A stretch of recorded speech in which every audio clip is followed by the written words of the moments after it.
Bagong ano yan. Yung shrimp na yan, oh, ilagay mo nga to sa kubeta. Pasuyo. Malinis pa yan. Yung shrimp na yan, pulutin mo. Ano yung alambre? Alambre, kunin mo dito sa bahay. O, di yan. Diyan, may alambre pa dyan. Sabi. Malinis to. Mga nagagamit yan.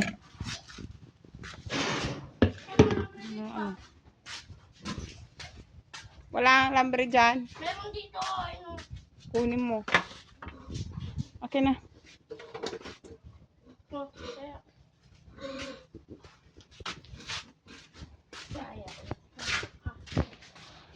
Yung guys, at kailangan ng alambre. Oh.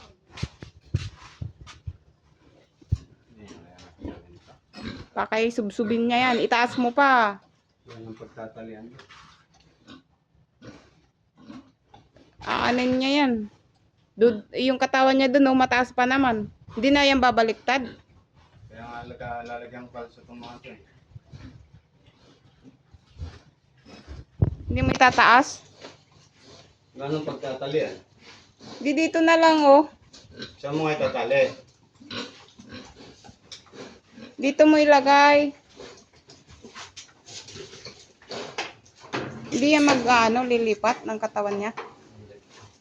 Steady na siyang ganyan.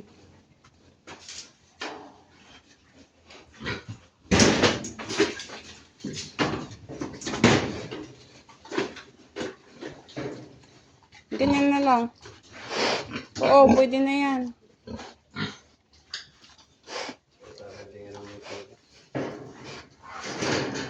Tinutulak na niya.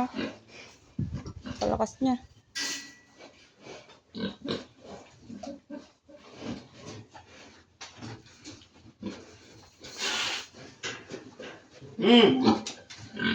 Tapos pakakawalan na natin yung mga biik.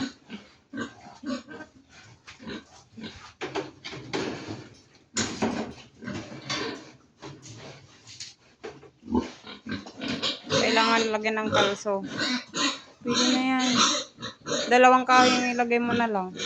Yung isa, pag ganito mo na lang, oh. Kasi maano yan eh. Malakas yan. O, dito yung isa.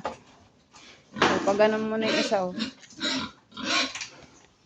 This, may kalso. Hindi basta-bastang uga-ugain niya man.